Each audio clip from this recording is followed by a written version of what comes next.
Hello guys, I am Ram Kuswa. I teach you for class 12th English story. Class 12th का English का chapter number 2 है lost spring, जिसकी लेखिका है एनिस जंग। उन्होंने इस स्टोरी को लिखा है लॉस्ट स्प्रिंग। इसमें वैसे मैं कहूँ तो इसमें इसके अंदर दो स्टोरीज दी हुई है, एक मुकेश की और एक साहिब आलम की। किन दोनों का बचपन कैसे खो जाता है इनका। इसमें लेखिका ने अपनी एनिस जंग जी ने बताया है कि इसमें जो बचपन है वो कैसे चोरी हो गया है। इसमें दो स्टोरीज दी हुई है, एक साहिब आलम की और एक मुकेश की। ठीक है, चलिए पढ़िए और देखते हैं। अपनी एनसीईआरटी की लाइन पे लाइन को पढ़ते हैं एकदम फुल एक्सप्लेनेशन के साथ। चलिए स्टार्ट करते हैं। चलिए अब स्टार्ट करते हैं। अपने चैप्टर का नाम है लॉस्ट स्प्रिंग। तो ये इसका नाम लॉस्ट स्प्रिंग है, इसका मतलब होता है खोया हुआ बसंत।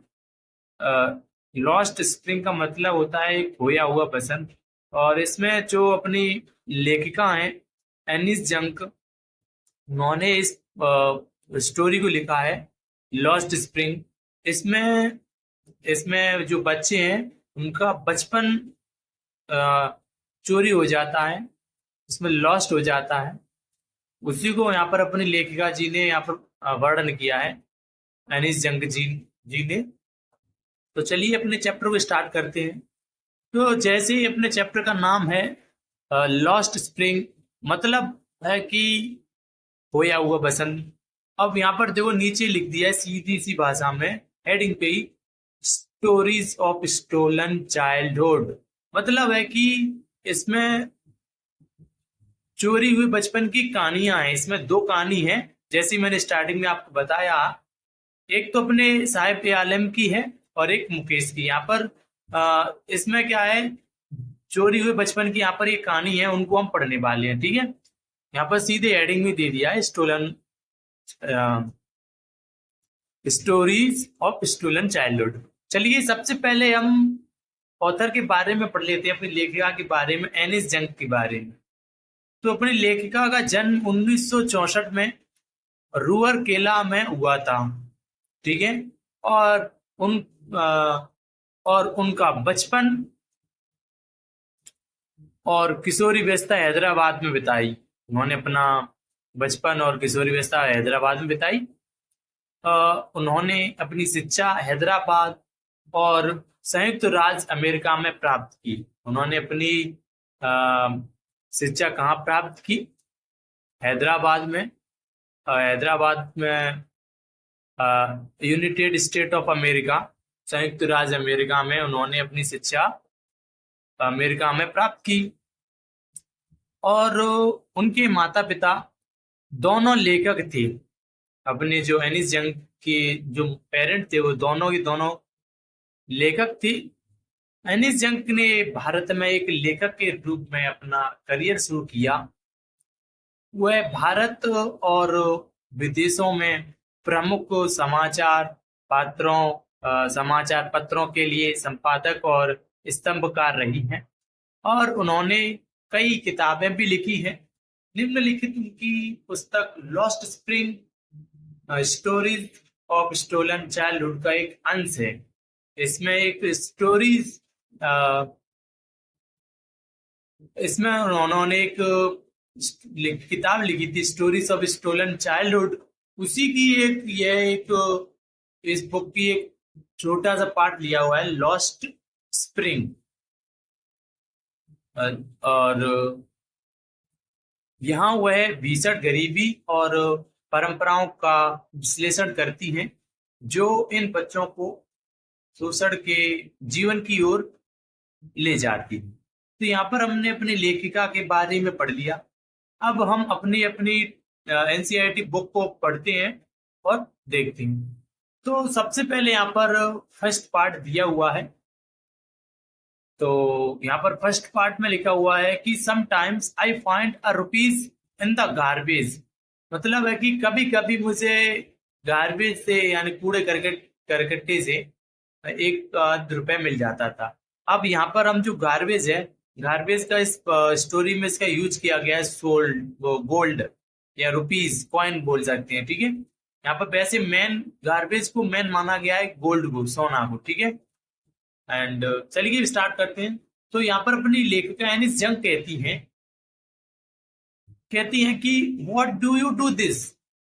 अब मतलब आप ऐसा क्यों करती हैं, लेखिका पूछती है। तो वो साहब जवाब देता है कि मैं साहब से पूछता हूँ।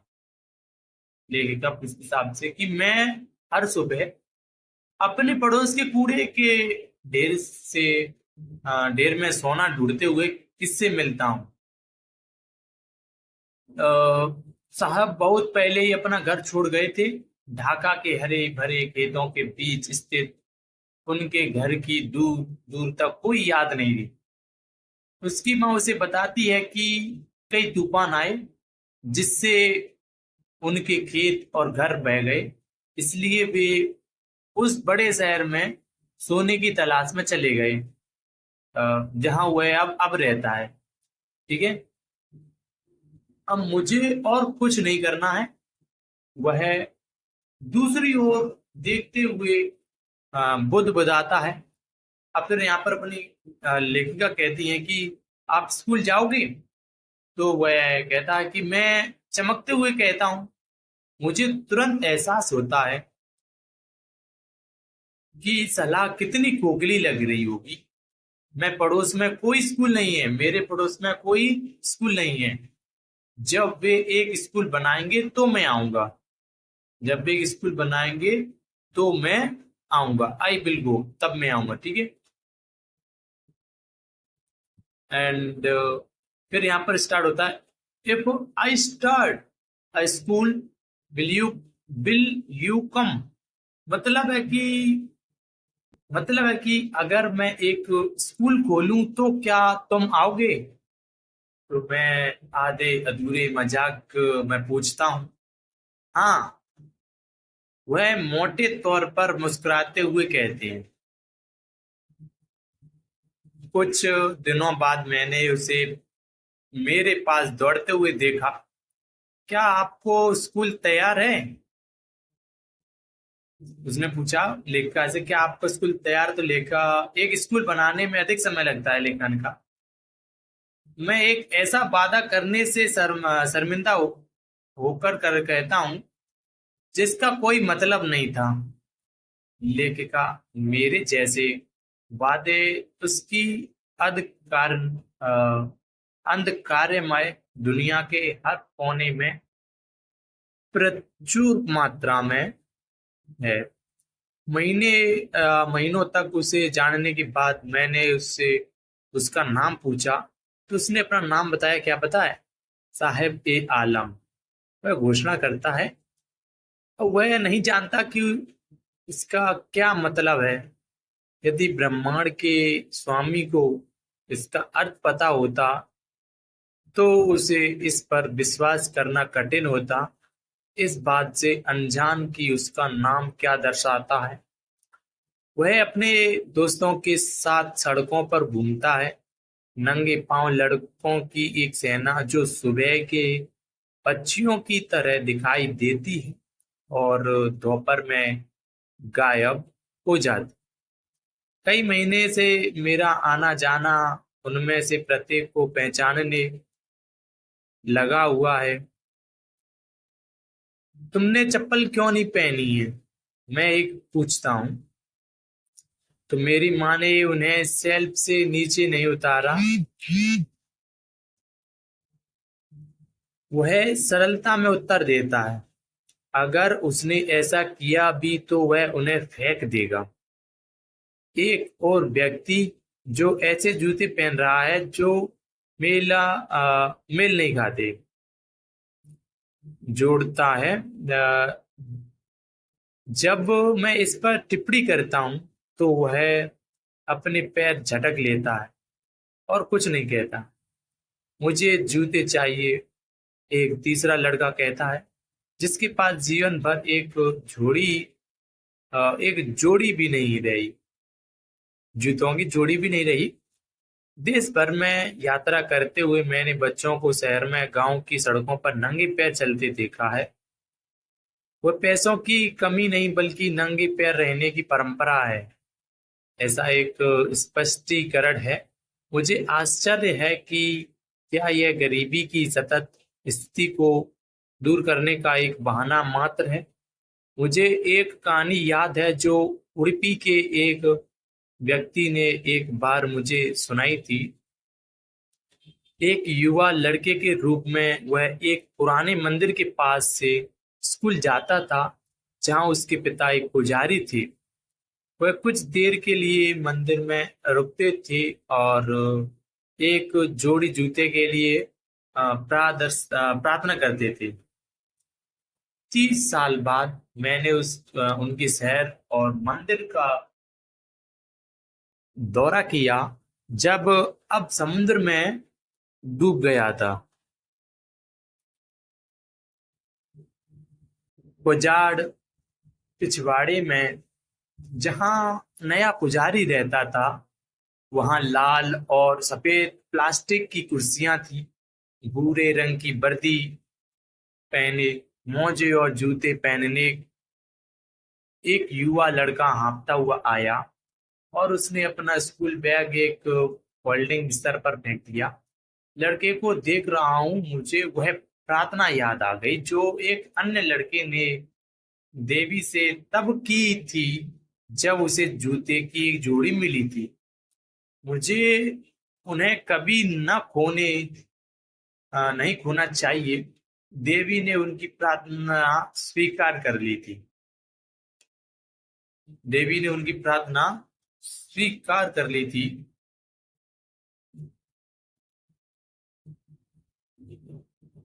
पुजारी के बेटे जैसे युवा लड़के अब जूते पहनते थे, लेकिन मेरे पड़ोस में कचरा बीनने वालों जैसे कई अन्य लोग निर्वस्त्र रहते। नंगे पांव कूड़ा बीनने वालों से मेरा परिचय मुझे सीमापुरी की ओर ले जाता था। ये जगह का नाम याद रखना, सीमापुरी की जगह की ओर ले जाता था, ठीक है।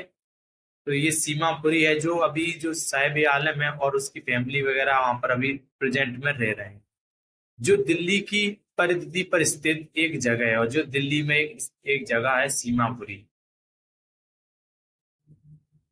फिर भी रूपक के तौर पर उससे मीलों दूर है। जो लोग यहाँ रहते हैं वे 1971 में बांग्लादेश से आए अवैध निवासियों से। साहेब का परिवार उनमें से एक है। सीमापुरी तब एक जंगल था, यह अभी भी है, लेकिन यह अब खाली नहीं है। मिट्टी की संरचनाओं में टिन और त्रिपाल की छतों के साथ सीवेज जल निकासी या बहते पानी से रहित 10,000 कूड़ा बीनने वाले रहते। वे 30 साल से अधिक समय से यहाँ बिना किसी पहचान, बिना परमिट के रह रहे हैं, लेकिन उनके पास राशन कार्ड है जो मतदाता सूची में उनके नाम दर्ज कराते हैं और उन्हें अनजान खरीदने में सक्षम बनाते हैं। जीवित रहने के लिए भोजन पहचान से अधिक महत्वपूर्ण है। जब मैंने उनसे पूछा, अगर दिन के अंत में हम अपने परिवार का भरण पोषण कर सकते हैं और बिना पेट दर्द के बिस्तर पर सो सकते हैं, तो हम उन खेतों में रहने के लिए बजाय यहाँ रहना पसंद करेंगे जहां हमें कोई अनाज नहीं मिलता है। क्यों? उन्होंने हरे भरे खेतों और नदियों की ओर अपनी खूबसूरत भूमि छोड़ दी। जहां भी उन्हें भोजन मिलता है वे अपना तंबू गाड़ देते हैं, जो पारगमन घर बन जाते हैं। बच्चे उनमें बड़े होते हैं। अस्तित्व में भागीदारी बनना और सीमापुरी में जीवित रहने का मतलब है कूड़ा बीनना। और वर्षों के दौरान इसमें ललित कला का अनुपात प्राप्त कर लिया है।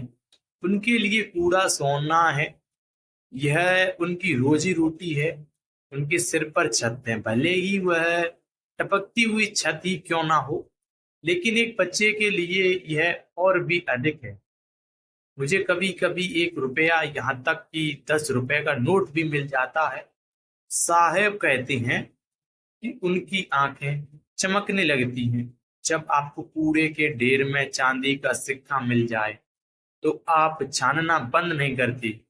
क्योंकि वे भी सिक्के मिलने की उम्मीद रहती है।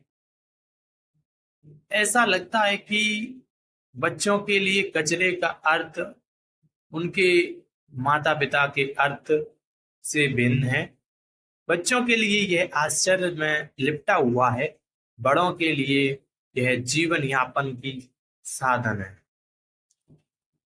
सर्दियों की यह सुबह मैंने देखा कि साहब बाड़े के पास खड़े हैं। पड़ोस के क्लब का एक गेट दो युवकों को देख रहा है। सफेद कपड़े पहने टेनिस खेल रहा हूं। मुझे खेल पसंद है, उन्होंने कहा गुनगुनाहट में। बाड़ के पीछे खड़े होकर इसे देखने से संतुष्ट मई जा। अंदर जब आसपास कोई नहीं होता वह स्वीकार करते हैं। द्वारपाल मुझे झूले का उपयोग करने देता है। साहब ने भी टेनिस जूते पहने हुए हैं जो उनकी बदरंग शर्ट और शॉर्ट्स के ऊपर अजीब लग रहे हैं। किसी ने उन्हें मुझे दे दिया है। वह इस तरह कहते हैं कि स्पष्टीकरण के अनुसार यह तथ्य कि वे किसी अमीर लड़के के फेंके हुए जूते हैं जिसने शायद उनमें से एक में छेद होने के कारण उन्हें पहनने से इनकार कर दिया था। उसे कोई फर्क नहीं पड़ता कि वह नंगे पैर चलता है। यहाँ तक कि छेद वाले जूते भी कोई मायने नहीं रखते। सपना सच हो गया, लेकिन जिस खेल को वह इतने ध्यान से देख रहा है वह उसकी पहुंच से बाहर है।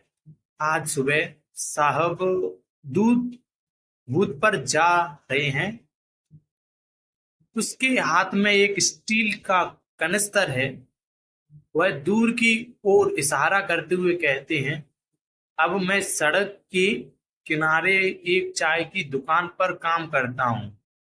मुझे 800 रुपए और मेरे पूरे भोजन का भुगतान किया जाता है। क्या उसे काम पसंद है? पूछता हूँ। मैं देख रहा हूँ कि उसके चेहरे की चिंता खो गई है। स्टील का कनस्तर उस प्लास्टिक के बैग से अधिक भारी लगता है जिसे वह अपने कंधे पर इतने हल्के से ले जाता था। बैग उसका था। कनस्तर उस आदमी का है जो चाय की दुकान का मालिक है। साहब अब अपने मालिक नहीं रहे हैं। अब यहाँ पर अपना ये फर्स्ट पार्ट था साहब के आलम का, तो यहाँ पर अपना ये समाप्त होता है गाइस। तो सबसे पहले हमने ये पढ़ा लॉस्ट स्प्रिंग का, मान लो फर्स्ट पार्ट था जिसमें साहब ए आलम होता है, जिसमें वह कूड़ा करकट्टा कलेक्ट करता है, बीनता है, चुनता है। तो अब यहाँ से अपना सेकंड पार्ट मानो, यानी सेकंड पार्ट शुरू है। आई वांट अ कार, मैं कार चलाना चाहता हूँ। इसमें स्टोरी है मुकेश की, जिसमें मुकेश का ड्रीम होता है कार मैकेनिक बनना, लेकिन उसकी मजबूरी होती है जो कई सालों से चली आ रही है। और जो मुकेश है जो फिरोजाबाद में रहता है, उसका काम है, उसके परिवार का काम बैंगल्स का बनाना होता है। चलिए इसको हम पढ़ते हैं और फिर समझते हैं। तो यहाँ पर मुकेश अपना मालिक खुद बनने पर जोर देता है। मुकेश है जो अपना मालिक खुद बनने पर जोर देता है। मैं एक मोटर मैकेनिक बनूंगा, उन्होंने घोषणा की। क्या आप कारों के बारे में कुछ जानते हैं? पूछता हूं। मैं कार चलाना सीखूंगा। वह सीधे मेरी आंखों में देखते हुए जवाब देते हैं। उनका सपना चूड़ियों के लिए महसूस है, मतलब उनका जो सपना है वह चूड़ियों के लिए मशहूर है। उनका सपना चूड़ियों के लिए मशहूर है। उनके शहर फिरोजाबाद में भरी सड़कों की धूल के बीच मृग तृषड़ा की तरह मंडरा रहा है। फिरोजाबाद में हर दूसरा परिवार चूड़ियां बनाने का काम करता है। यह भारत के कांच उड़ाने वाले उद्योग का एक केंद्र है जहां परिवार रहते हैं। ऐसा लगता है कि उन्होंने भट्टियों के आसपास काम करते हुए, कांच की वेल्डिंग करते हुए देश के सभी महिलाओं के लिए चूड़ियां बनाते हुए कई पीढ़ियां बिताई। उन्हीं में से एक है मुकेश का परिवार। उनमें से कोई नहीं जानता कि उसके जैसे बच्चों के लिए उच्च तापमान वाली कांच की भट्टियां में बिना हवा और रोशनी वाली गंदी कोशिका में काम करना गैर कानूनी है। यदि कानून लागू किया जाता है तो उसे और उन सभी 20,000 बच्चों को गर्म भट्टियों से बाहर निकाला जा सकता है, जहां वे दिन के उजाले में कड़ी मेहनत करके अक्सर अपनी आंखों की रोशनी खो देते हैं। जब मुकेश मुझे घर ले जाने के लिए स्वेच्छा से आगे आया तो उसकी आंखें चमक उठी। वह गर्व से कहता है कि उसकी पुनर्निर्माण किया जा रहा है।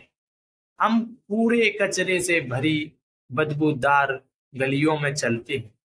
पिछले घर जो ढहती दीवारें, डगमगाते दरवाजे, बिना खिड़कियों के ढेर से बने हुए हैं, मनुष्यों और जानवरों के परिवारों से भरे हुए हैं जो एक आदमी अवस्था में रहते हैं। वह ऐसे ही एक घर के दरवाजे पर रुकता है, अपने पैर से एक डगमगाते लोहे के दरवाजे को पीटता है और ढक्के देखकर खोल देता है। हम एक आधी बनी झोपड़ी में प्रवेश करते हैं। इसके एक हिस्से में मृत घास से ढका हुआ एक जलाऊ लकड़ी का चूल्हा है, जिसके ऊपर गर्म पालक के पत्तों का एक बड़ा बर्तन रखा हुआ है। जमीन पर एल्यूमीनियम के बड़े थालों में और भी कटी हुई सब्जियां हैं। एक कमजोर युवती पूरे परिवार के लिए शाम का खाना बना रही है। धुएं से भरी आंखों से वह मुस्कुराती है। वह मुकेश के बड़े भाई की पत्नी है। उम्र में ज्यादा बड़ी ना होने पर उसे बहू के रूप में सम्मान मिलना शुरू हो गया है।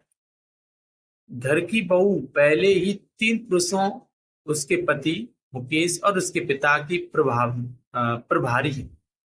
जहां बूढ़ा आदमी प्रवेश करता है तो वह धीरे से टूटी हुई दीवार के पीछे चली जाती है और अपना घूंघट अपने चेहरे के करीब ले आती है।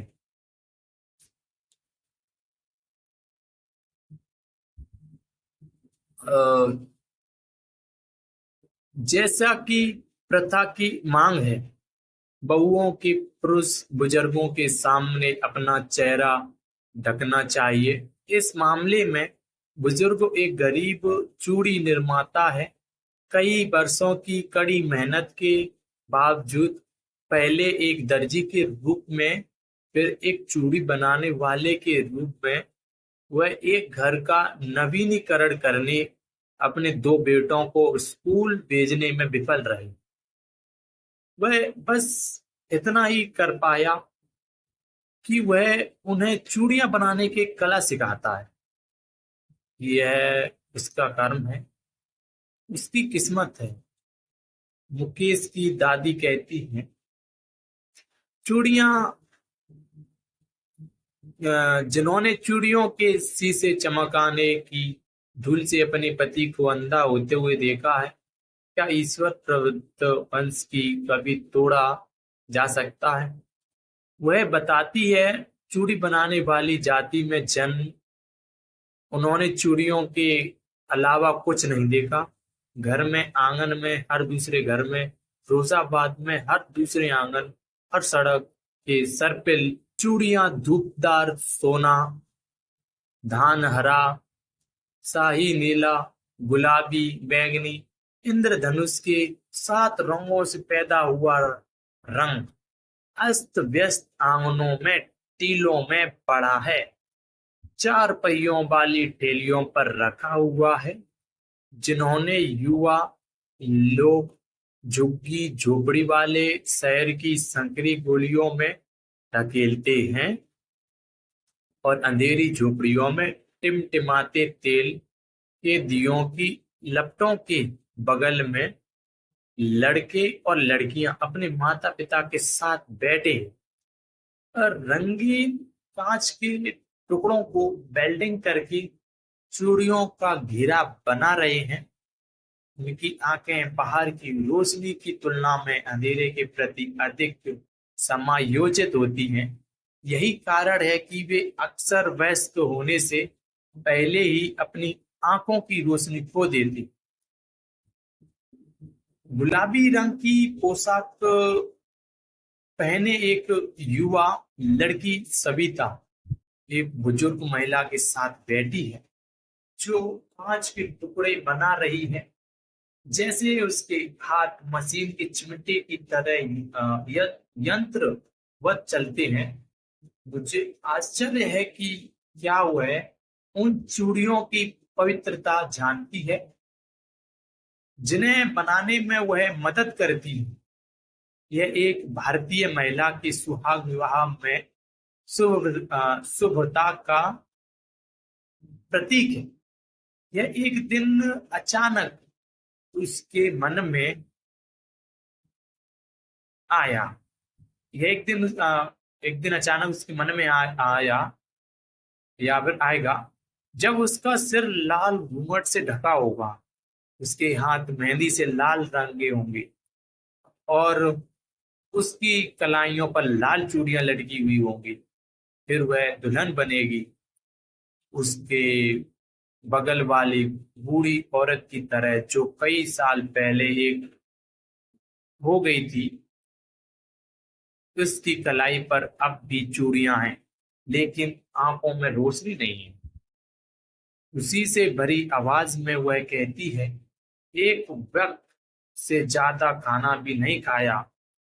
उसने अपने पूरे जीवन काल में एक बार भी भरपेट भोजन का आनंद नहीं किया। यही उसे मिला है। उसके पति, जो बड़ी हुई दाढ़ी वाले एक बूढ़े व्यक्ति हैं, कहते हैं, मैं चूड़ियों के अलावा कुछ नहीं जानता। मैंने बस परिवार के रहने के लिए घर बनाया है।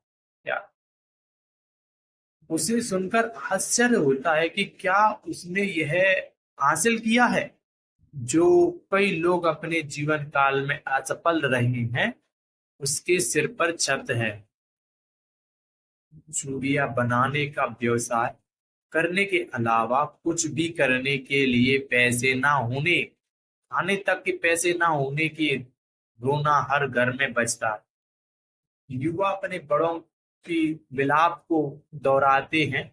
ऐसा लगता है कि फिरोजाबाद में समय के साथ बहुत कम बदलाव आया है। बच्चों के दिमाग को सुनकर देने वाले परिश्रम ने सारी पहल और सपने देखने की क्षमता को खत्म कर दिया है। अपने आप को एक सहकारी शिल्पी के रूप में संगठित क्यों ना करें। मैं उन युवाओं के एक समूह में से पूछता हूं जो बिचौलियों के दुष्ट चक्र में फंस गए हैं, जिन्होंने अपने पिता और पूर्वजों को फंसाया। भले ही हम संगठित हो जाएं, हम ही हैं।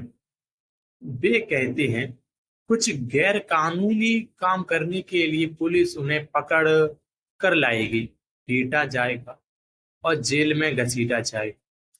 एक सर्पिल में अंतहीन बात करने एक बात करें जो गरीबी से उदासीनता, लालच और अन्याय की ओर बढ़ती है। उन्हें सुनते हुए मुझे दो अलग अलग दुनिया दिखाई देती है। एक परिवार गरीबी के जाल में फंसा हुआ है, उस जाति के कलंक के बोझ से दबा हुआ है जिसमें वे पैदा हुए हैं। दूसरा, साहूकारों, बिचौलियों का दुष्चक्र, पुलिसकर्मी, कानून के रखवाले, नौकरशाह और राजनेता दोनों ने मिलकर बच्चे पर वह बोझ लाद दिया है जिसे वह उतार नहीं सकता। इससे पहले कि उसे पता चले, वह इसे अपने पिता की तरह स्वाभाविक रूप से स्वीकार कर लेता है। कुछ और करने का मतलब साहस करना होगा, और साहस उसके बड़े होने का हिस्सा नहीं है। जब मुझे मुकेश में इसकी झलक महसूस होती है तो मैं खुश हो जाता हूँ। वह दोहराता है, मैं एक मोटर मैकेनिक बनना चाहता हूँ। वह गैरेज में जाएगा और सीखेगा, लेकिन गैरेज उसके घर से बहुत दूर है। मैं चलूंगा, यह जोर देकर कहता है। क्या आप भी हवाई जहाज उड़ाने का सपना देखते हैं? हवाई जहाज, उसके शहर के कुछ हवाई जहाज fly over Firozabad. Thanks guys, यहाँ तक फुल वीडियो देखने के लिए वेरी वेरी थैंक यू। यदि आपको एक्सप्लेनेशन कैसा लगा कमेंट में जरूर बताना। अच्छा लगा है